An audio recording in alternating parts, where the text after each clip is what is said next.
Hey, it's show and tell. What am I showing you? I'm showing you a lollipop, and it's got a cricket inside. Well, I'm not going to talk about the protein content of the cricket. The reason I'm talking about this is because of the artificial coloring that is used in this lollipop. And that is red dye number 40. Red dye number 40 was introduced in 1971. But it really came into prominence in 1976 when red dye number 2 was banned because it was found to cause cancer in some test animals at high doses. And then in 2024, when red dye number 3 was banned based on some questionable animal studies, of course, the popularity of red dye number 40 increased, and now it is the most popular red dye used around the world. Of course, if you study any chemical long enough in cell culture or in animal studies at some dose, you will find some adverse effect. And so it is with red dye number 40. Yes, you can go through the scientific literature and discover studies that link it to, for example, some colon problems because of disturbances in the microbiome, maybe even changes to DNA. None of these are compelling enough to have caused any regulatory agency anywhere in the world to contemplate putting a stop to the use of red dye number 40.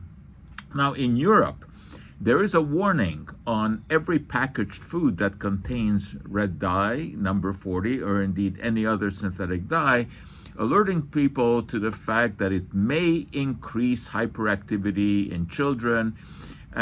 This is also highly questionable. It is based on a 2007 study, the so-called Southampton study, that exposed some 3-year-olds and some 8-year-olds to mixtures of dyes, one of which included red dye number 40, but the mixture also included sodium benzoate, which is a preservative, and it's impossible to link any one component of the mixture that they used to adverse effects.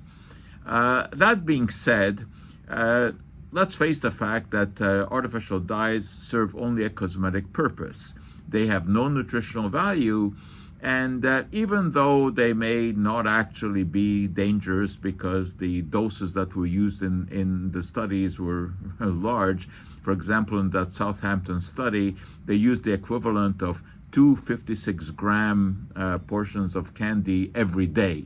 And this is not something that is regularly consumed. But even that being said, we don't need artificial dyes because they have no nutritional value, they serve only a cosmetic purpose, and they attract children to foods that are not nutritionally very good. So, although I don't have any real reason to fear the red dye, and I'm okay with this occasional lollipop. Although I think I will stop before I get to the cricket inside. So, do we really need red lobster candies that are dyed with red dye number 40?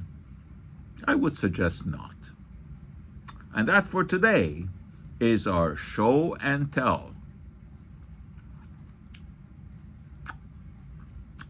See you next time.